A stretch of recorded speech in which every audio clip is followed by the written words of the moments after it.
Mwasibire muta, mwasibye mutya, amahoro, agandi, Bible, habari gani, muraho, sangonini, kopango, odeo. For those of you who are wondering what that was, these are some of the various local greetings found in East Africa's diverse languages. Welcome to SheCentre, the female podcast, where I dive into the issues and experiences that affect women everywhere. I am your host, Resti Kansime, and I am passionate about creating a safe space for women to share their stories and triumphs. I want to thank you for tuning into my podcast, and I would love for you to join our community and stay connected with us beyond this episode. You can find us on Instagram at _SheCentre_podcast and follow us on Facebook at the SheCentre Podcast. Don't forget to subscribe to this podcast and hit that follow and like button on our social media to be part of the conversation.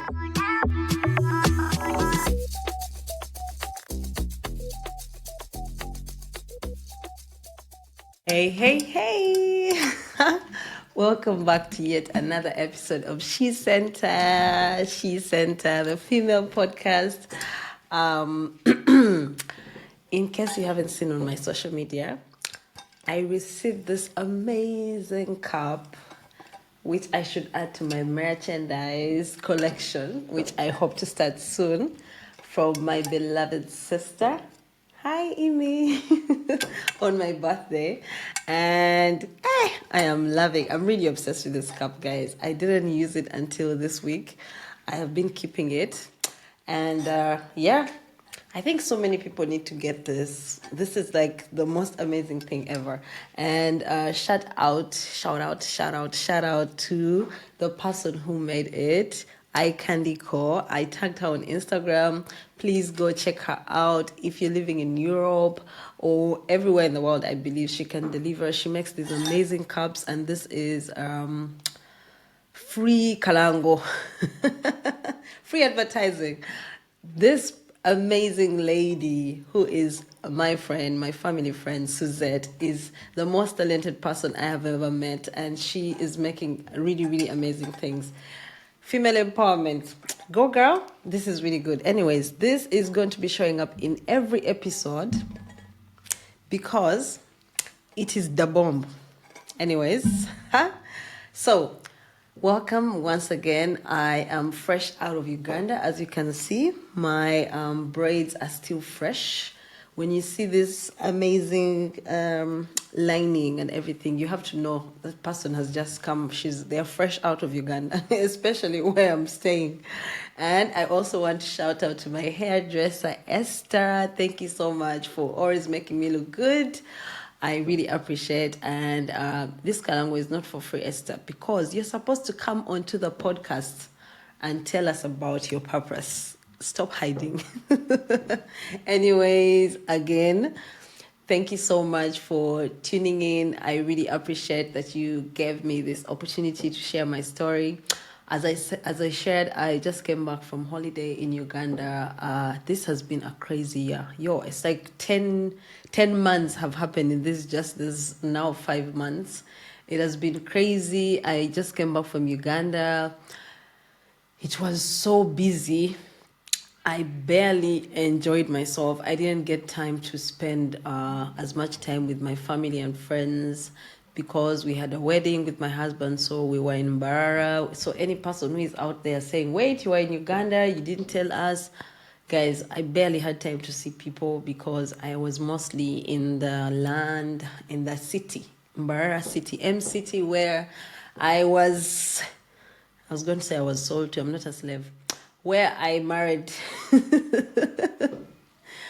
By the way, my name is now officially Mrs. Resti Kansime Agawa. I changed my name. I have a new passport, and I don't know if I should change. I think I'm going to change. I'm not quite sure yet because I would have to re-record the intro and all that stuff. But yeah, you guys, in the future, I will probably edit that out. My name is Resti Kansime Agava now. Agava is my husband's name. And yes, I recorded the episode that you're about to watch or listen to on audio podcast last month, but one. We're already in May. Yes, today is the 3rd of May. I recorded this in March, 2 weeks after the passing of my stepdad. A few of you know about this.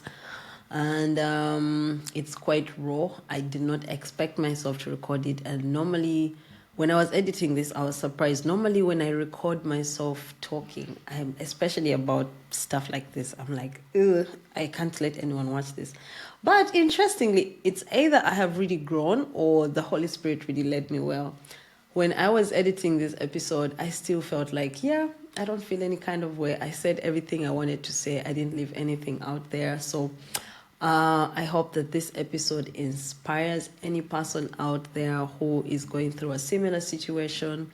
I hope it encourages you. And like I said, in this year, I am looking at everything through the lens of purpose. So I try to focus on that, but at the same time, I try to share as raw as possible. I just opened my mouth and started talking, and then it was like 30 minutes. I was like, who talks this long about this kind of issues? Anyways, I am back now. Hopefully, I'll be able to do enough recordings. My little girl is all over the place, so it's not that easy making recordings at the moment, but I'm going to try to make sure that I am as consistent as possible. I have had so much time to rest. I've had a lot of time to reflect on so many things. I have so many exciting things to share in this new season of my life on the podcast. I'll probably be having, I don't know, I don't feel like I want to make a lot of like single episodes, but I feel like there's a lot of things that I want to talk about. So maybe I will talk about them in the intro of different episodes that will be coming up where I'll be talking to people. Anyways, why do I love the word enemy so much? I keep looking at my laptop because that's where the video is. I'm recording on my phone. Thank you so much once again. I did not want to make this intro very long, but it happened to be. Please listen until the end because this is my heart. My heart. I told you everything in my heart. I love you all. Bye for now. Mwah. Enjoy the episode. Hi guys, welcome back to yet another episode of SheCentre, the female podcast. I am very happy to have you here.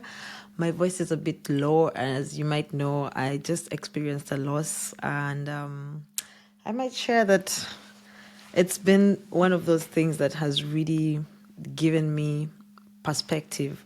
And yeah, I did decide to take a break from the podcast because I lost my stepdad 2 weeks ago. Is it a week ago? Yeah, almost 2 weeks ago. And it's been very tough. It was a very tough experience. Normally, you experience a lot of things that change your perspective on life. And for me personally,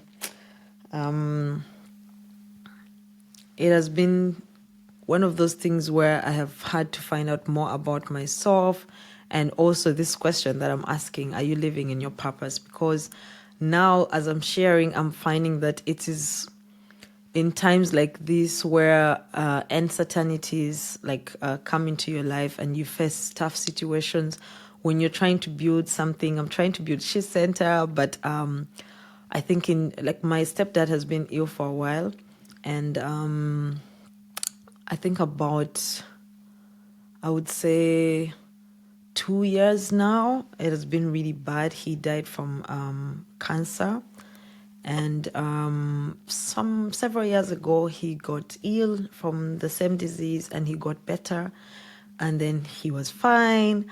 And then after that, we had a time where we we're traveling the world and getting to see so many things and showing him our culture because he was German. And then I think it was 2023 2023, beginning of 2023, we were on a cruise in America, and he wasn't feeling fine. And I guess when we came back, he thought that they would tell him that he had cancer, but it turns out that he had kidney failure. So he started the treatment sometime in 2023, almost the end of the year. And then the whole time we're like, this is the hardest thing that could ever come. And then he started having this time when he wasn't fine, he wasn't eating. And that was at the end of last year. And at the beginning of this year in January, we finally convinced him to go to the hospital, and he was told that the cancer was back and it was incurable.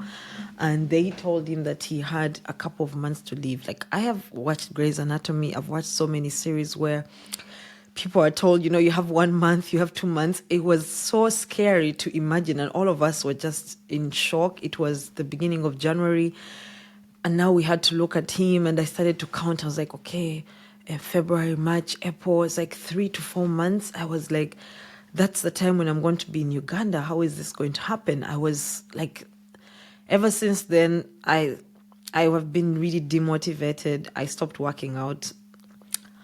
I just felt like I could blame the working out part on so many things, but I just felt, it started impacting my normal day. I just felt really demotivated. I wasn't really excited to reach out to people, to record episodes. I wasn't really excited to, work out. But I have a child, so I try to focus so much on my mind.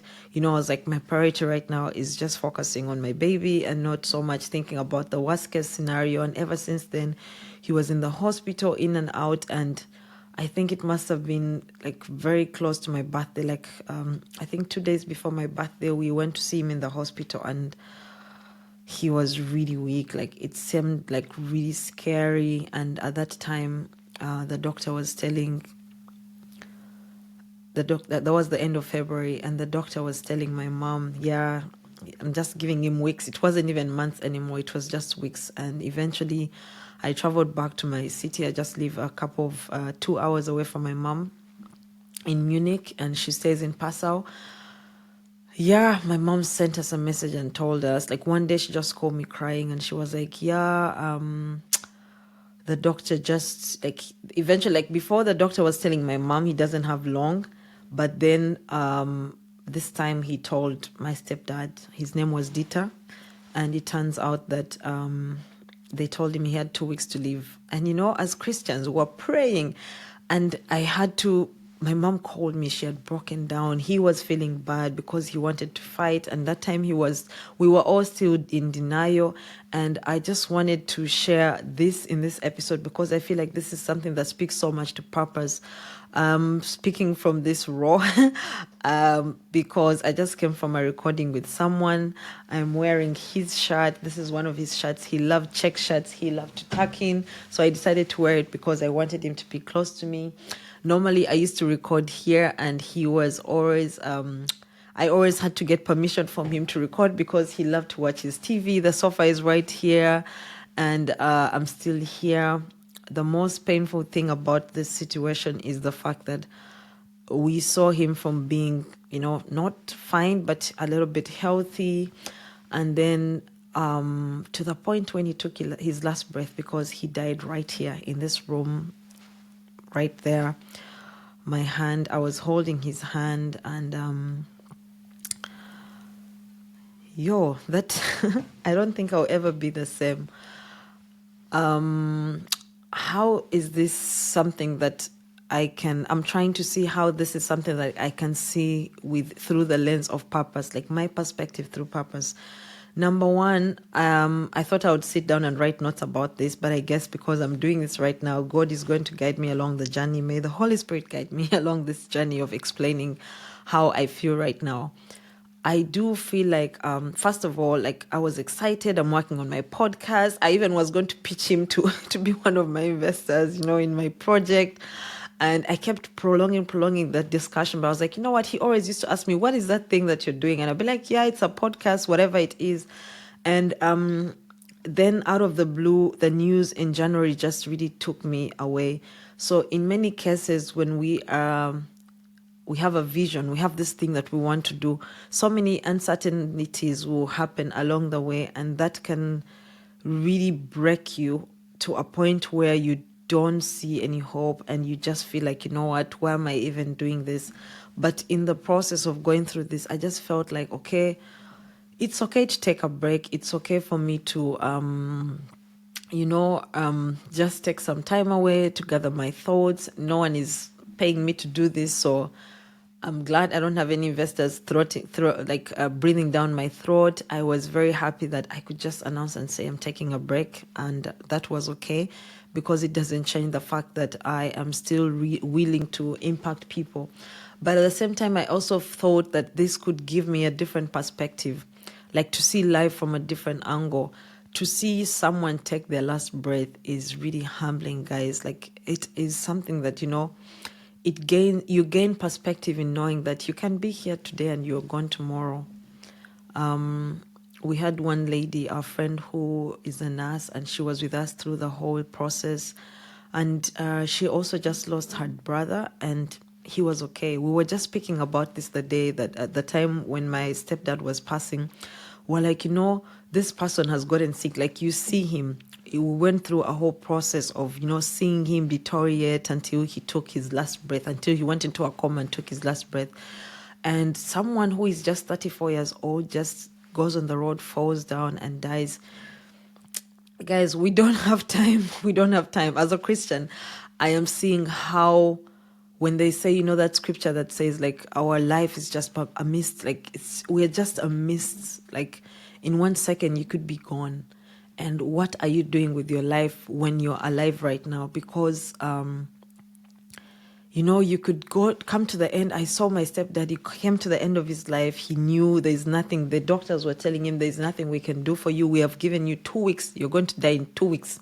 He didn't even make 2 weeks. Like, he was almost making 2 weeks. He died on a Friday. The second week was going to be like on a Tuesday or something like that from the time the doctor said this. So when he came to the end of himself, after going through the stages of grief, he first was in denial, and then he accepted, and he started to talk to us. He started to tell us how much we mean to him, and how not scared he was. And for me as a Christian, you might not be a Christian as you listen to this, but as a Christian, that there was something that was like, from the time when they told us he had 3 months, I was fearing for him, because I was like, he's not a Christian. Like, he used to go to church once in a while, but he didn't want to pray and all that.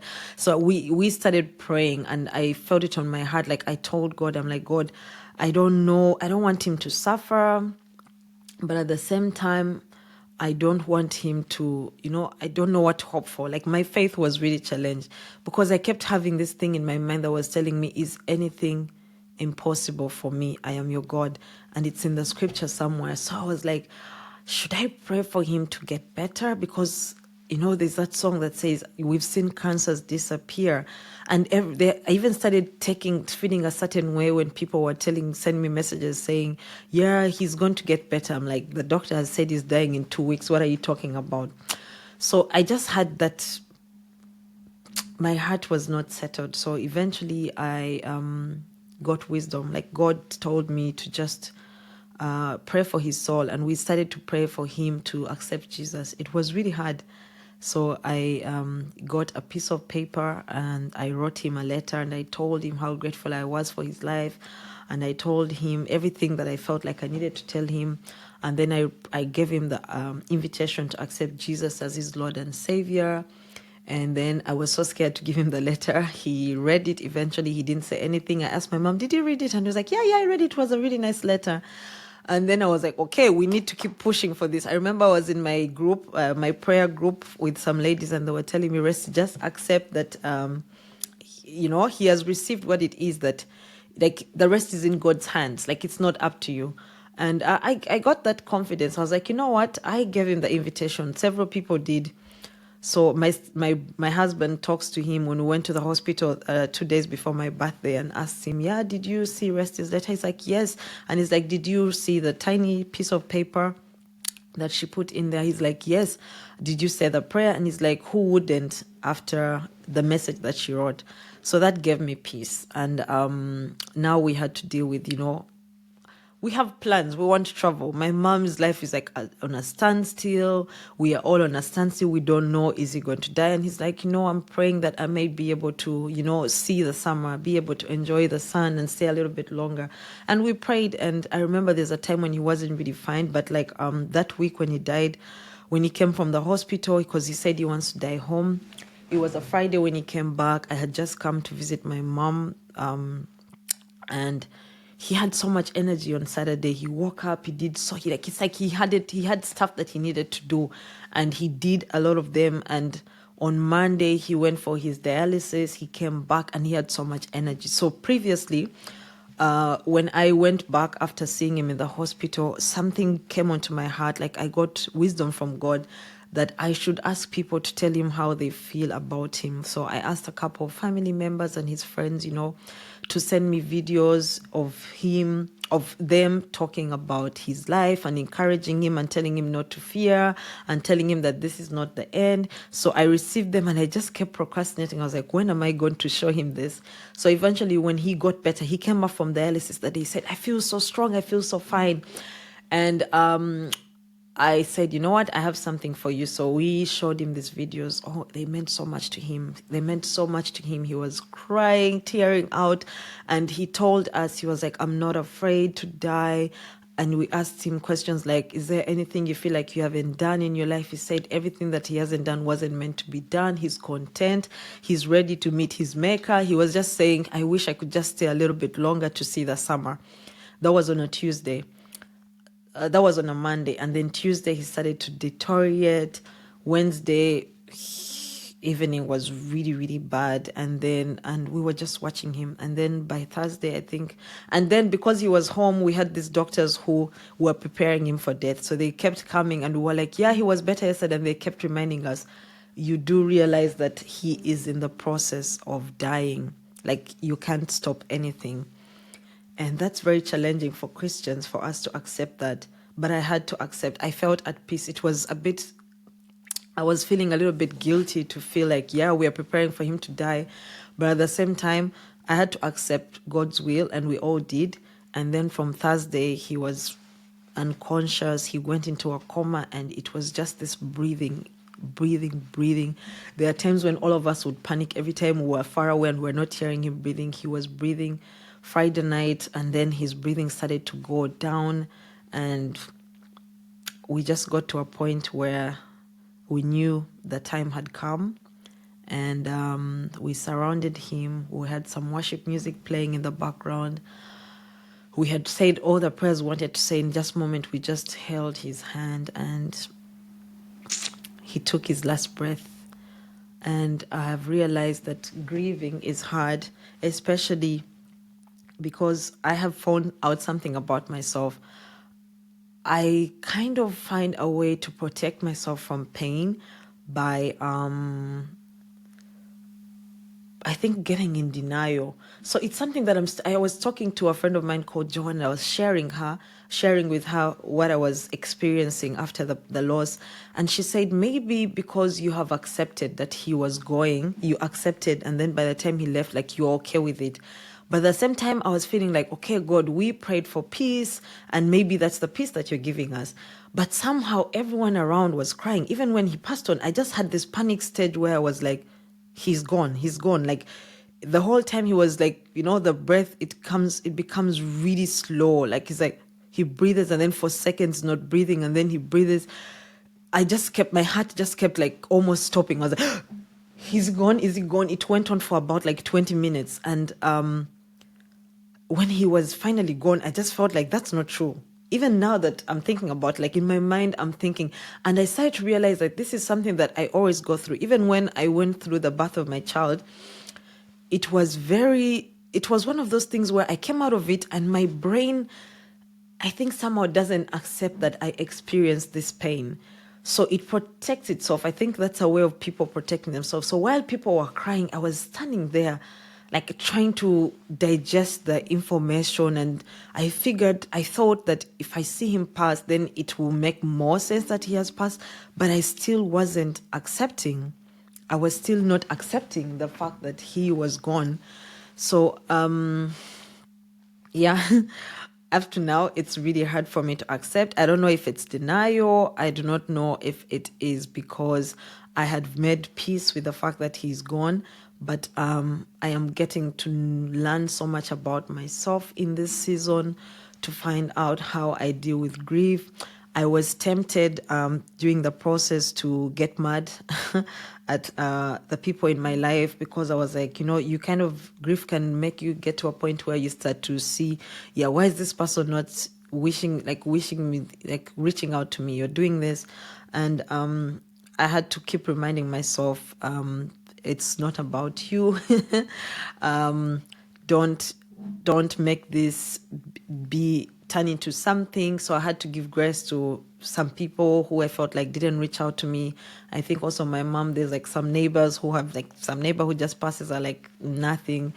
And then I've learned different ways of how people deal with what they're going through, because normally I've spoken to so many people who don't want to be told, be strong. But my mom likes to be told, be strong. And there's some people who just, like, there's a point where I just didn't want to pick up a phone call or talk to anyone. So I do realize that there's a purpose in everything that has happened. But most importantly, 12 years ago, my mom met this man. She was working at a festival. It was a beer festival around this time, actually, around this season, in the fasting period. And this man walked up to her when she was working. He said hello to her. He gave her a ride home. They built a friendship. The next year, when I came into the country, I got to know him. It turns out he had also lost his wife in this same house. And his wife was, he took care of her until the last day. So he met my mom. He had never traveled outside, like Europe. He had never done so many things. We met him. And a couple of years after that, I think like about 2 years, he got sick, and he wasn't having his friends. Most of his friends were not there for him. His family was not there. We had to be there for him. We were his family. We held his hand through the process. He got better. My mom took care of him then. He got better. We decided to tour the world. We brought him to Uganda. If any of you are familiar with my wedding, any people who attended my wedding or who have watched videos, you see him. He was having the time of his life. Even before his death, he was telling us that he had never been to a wedding better than that. He practically became our family. On his funeral service, we were like so many Africans, more Africans than white people. And especially one thing that stands out to me about all this is the fact that when I was young, because my mom was a single mom, I remember praying to God. I used to pray for myself to find my husband. Like I was like, I need to find my future husband, because this lady, I shared this, I think before, like this woman and the husband came to the service in my school, in my S5, I think S6. And they were telling us, you need to pray for your future husband. So I started praying for my future husband. And I was like, they said, pray for someone who you need, someone who God is going to see that you need this person, not someone who you feel like you need, like you want. And eventually I met my husband. So in that process, I also started praying for my mom. I was like, God, I need you to send, because I felt like my mom was 19 when she got pregnant with my sister. And then like the relationship with my dad wasn't really perfect. And then she got married. Her husband, it wasn't also a perfect marriage. He passed on when I was, I think, in my second year at university. And I just felt like this woman has gone through so much. She's the one, like, she's the husband, she's the dad, she's the mom, she's going through so much. So I just always had this feeling that someone is like, she always says her name is Stress. I was like, someone needs to help my mom. And then when I came to Germany in 2014, at the end of 2014, I met him. And they were at that time, saying, friends, all people call each other friends. They don't say, yeah, this is my boyfriend or something. I'm sorry, mommy, I'm calling you old. But they were saying they're friends. He was, coming, visiting us. And I met this guy. he was such an amazing man. He wouldn't let my mom do anything. He picked her up from work every day. Anything, like when we were carrying stuff, he would be there for us. He was a good cook. He literally, eventually I told this to him. I'm glad I was able to tell this to him. Thank God for the wisdom, because he came into our family and healed wounds. Even my mom used to be like, yeah, if it wasn't for me, this guy would have died the first time he got cancer, because, he didn't have anyone to be there. And all of us was like, yeah, he was the missing puzzle in our family, because he came into our life. He needed us to be there for him until his last day. But he also brought so much healing in our family. He took care of my mom. Like right now, my mom is like, how am I going to pay? Like they were paying bills. Like he was in charge of everything. My mom was contributing to the bills, but he did everything with regards to how to do. And before that, meanwhile, she was in charge of everything because she was a single mom raising 2 children here. But he was in charge. Like right now, you ask her, oh, who fixed this thing? She's like, I don't know. He did everything. Where is the insurance? Where is this? She doesn't know. And now she has to learn all this stuff. Eventually, my prayer was answered. My mom got a man who loved her. Even before his death, he said he loved her so much that he didn't know how to put it in words what she meant to him. He said what she has been to him until his last day is something that he cannot explain, that there are no words that he can use to explain that who she is. I do know my mom to be a Mother Teresa. She's like one of those women who give herself completely. And while God was creating her and everything that she went through, the purpose was aligned that one day she will move into Germany and she will meet a man called Dieter Schillinger.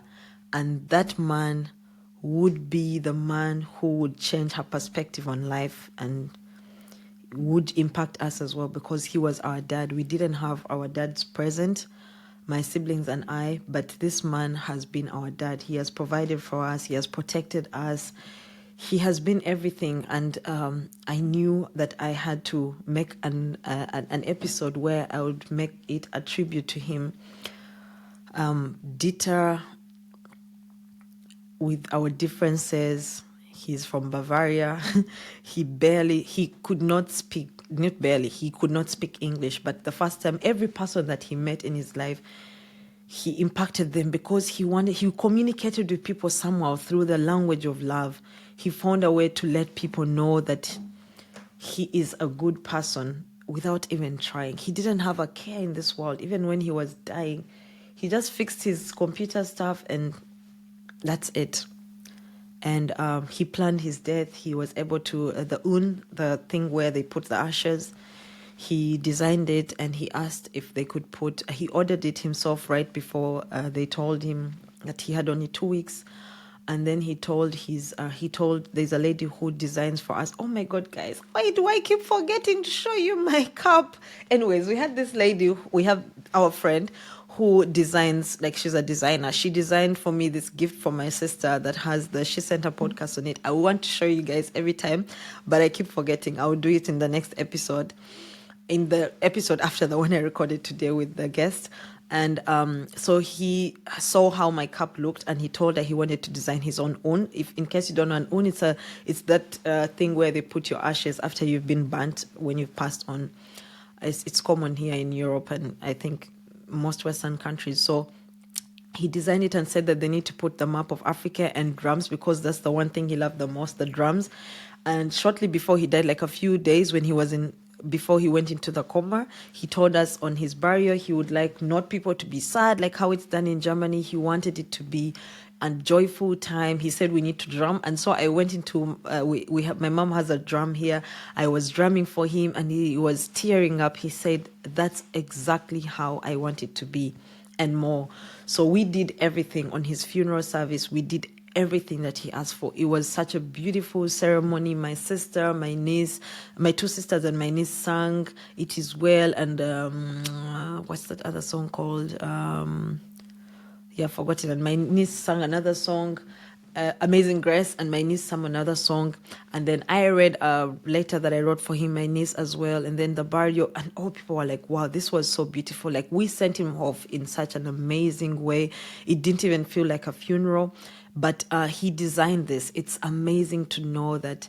I even told him, I was like, it's good to know that you will know how you're going to end up, like where you're going to end up. He designed the urn. They put the heart, the map of Africa, and he said they need to put a star on Uganda because that's where his heart belongs. And he said he felt so bad that he has died a German because he really wanted to be a Ugandan so badly. What have I learned from this? I've learned so many lessons. Life is too short. Do not take for granted the prayers that you say, because Dita was an answered prayer for so many of us. And if you are a Christian out there and you haven't given your life to Christ, I don't know what you're waiting for, because tomorrow is not promised. Our dear friend who was with us here helping us to take care of Dita now has to travel back to Kenya to bury her brother, who fell in a ditch and got a brain injury without knowing and died just the next day. So life is not promised. Dita did not care so much about clothing and stuff like that. He just was a person who was content. You know, normally when someone is going to die, they say, I want this, I want this. He said, no, whatever I've not done, it's not meant to be. He taught me so much about life, and I'm very grateful to God that I was able to meet someone who has impacted my life and changed my view of being a father. He didn't even try, but he did it. And I don't know what else I have to say. I'm still learning from this journey. My grieving is something that my grief is something that I'm still trying to understand. I do feel like I'm in denial. I speak about the fact that he left, but I don't feel like he left. I feel like he's somewhere in the hospital or something. And I feel like that's something that I usually do when people die. Somehow in my mind, I tell myself, this person, maybe they traveled somewhere. I lost a friend of mine at the university called Kayondo, Matthew. And a couple of hours before he died, he came into my room and he was like, oh, hi, Resty. And I just said, like, yeah, leave me. I have to do my coursework. And then a couple of hours later, they told us he died. And somewhere in my brain, I feel like he's somewhere out there. Like he traveled abroad and he's studying. So, yeah. Dita is with the Lord, that I believe. And I am very sure that my mom is going through a time where she now has to, she has been spending, like, for the past 12 years, she has been with this guy. He does everything for her.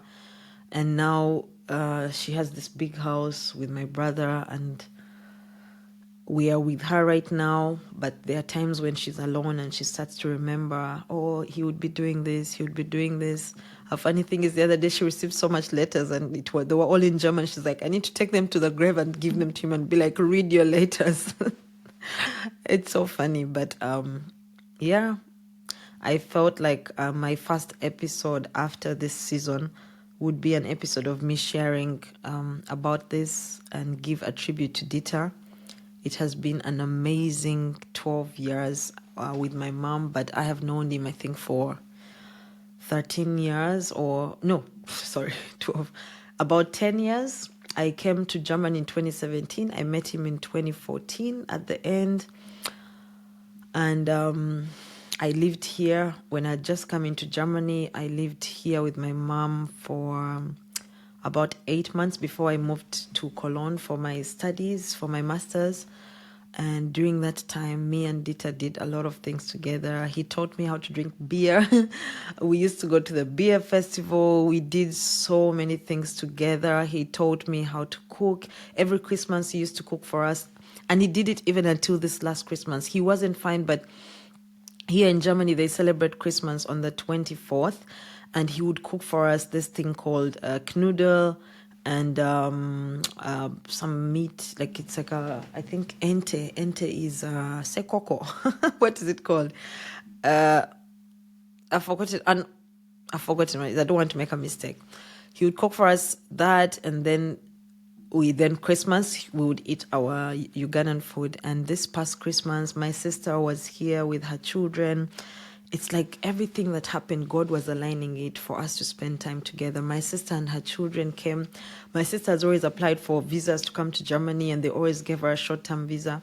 But this time around, they gave her multiple visa for 2 years. And it's like God wanted her to come. And because she had just gone back in beginning of, I think, sometime at the end of January, she had to come back 2 weeks ago for the burial. And then on Christmas Eve, he wasn't fine. He was really, really not fine. But he still went and cooked for us. And we ate. He didn't even eat. November last year, we celebrated his 74th birthday. He barely even cut the cake. He didn't eat it. But God was preparing us to spend that time together. So even last year, my mom has had some pain in her shoulder, and she got operated. She spent the whole of last year in pain, and he was taking care of her. And thinking about it, if I feel like God was giving us an opportunity, giving her an opportunity to spend time with him. So we need to cherish the time that we have with each other. We need to tell each other the words that matter the most. Like, if you love someone, tell them. Do not keep those words in. Live every day like it's your last day. That doesn't mean that you go and drink alcohol and take drugs or whatever. But be intentional with the life that you're living. That's one thing that I'm learning. These are some of the things that I've learned. And love, love, love. You never know an act of kindness. This man, like my mom was working at this festival, like, like those jobs that here in Germany happen, they call them Nebenjobs. She was working at that festival, and he passed by. Everyone was passing. This African woman, everyone was just passing by her. But this white man stopped by and asked her about herself. How are you? How are you doing? Tell me about your life. And then he asked, how are you going to go home? She was like, I'm going to get a bus. That was like 12 years ago. And then he said, you know what? I would drop you. And then every day through that festival, it happens for like, I think 2 weeks or something, he picked her up, dropped her back home. He left his friends just to come and do. And that act of kindness led him into a family that took care of him until he died. His family wasn't here. His biological family wasn't here. We were with him until the very end. And all that started with an act of kindness. So the people you meet in your life, you don't really know how God is going to use them. I guess that's the biggest lesson that I've learned. Thank you so much for listening. I cannot believe I've actually recorded this. I feel like I'm just writing in my journal. I can't believe I've been able to record this. I was so nervous about it. I thought I had to go through the same process I went through when I was recording my first episode. But hey, I guess I have also grown personally. I'm hoping that I will be able to get back into creating the website. It's done. I just have a lot of stuff to work on. I'll be traveling to Uganda. I don't know when I'm going to put this episode out. I think it will come out maybe next week. That is, I think it will come out in the first Monday. I don't know. Let's see.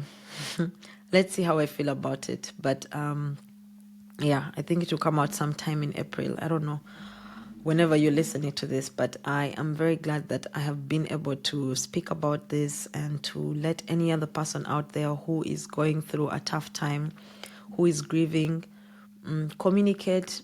A friend of mine was telling me, Resty, you told us to give you distance. That's why we weren't reaching out. I'm like, I didn't mean it like that. So if you need help, reach out. People are not going to read your mind. If you feel like you need people to be there for you, to pray for you, reach out and tell them how you feel. Tell them what you need them to do for you. Because, the world goes on while you're suffering. And don't be mad at people because you also don't know what they're going through. That's the same thing that when the enemy was trying to tell me, these people don't care about you. Blah, blah, blah, blah. The feelings of abandonment. I used to struggle with feelings of abandonment.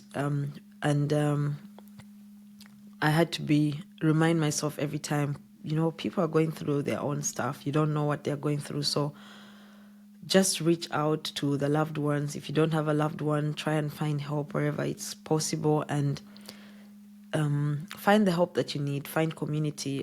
During this time, we have had so many people in the house. We've been there for my mom. I have seen the importance of community. Guys, don't isolate yourself when you're going through a lot, because I was imagining this guy barely had his friendships. He cut them off when he was sick because they weren't there for him.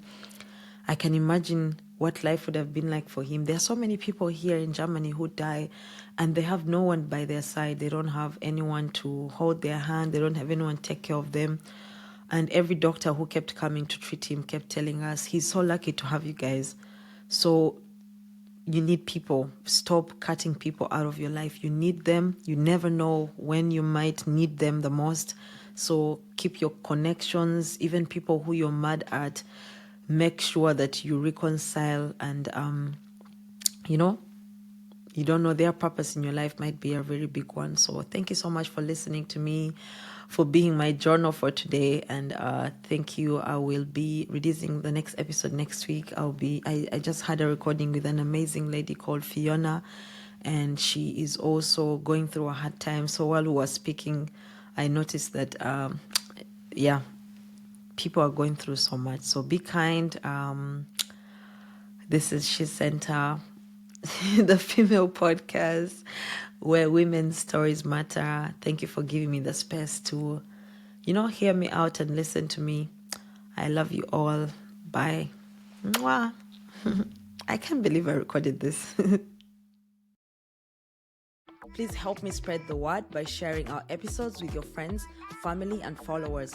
Let's amplify the voices of women, break barriers, challenge stereotypes, and create a network of support and empowerment.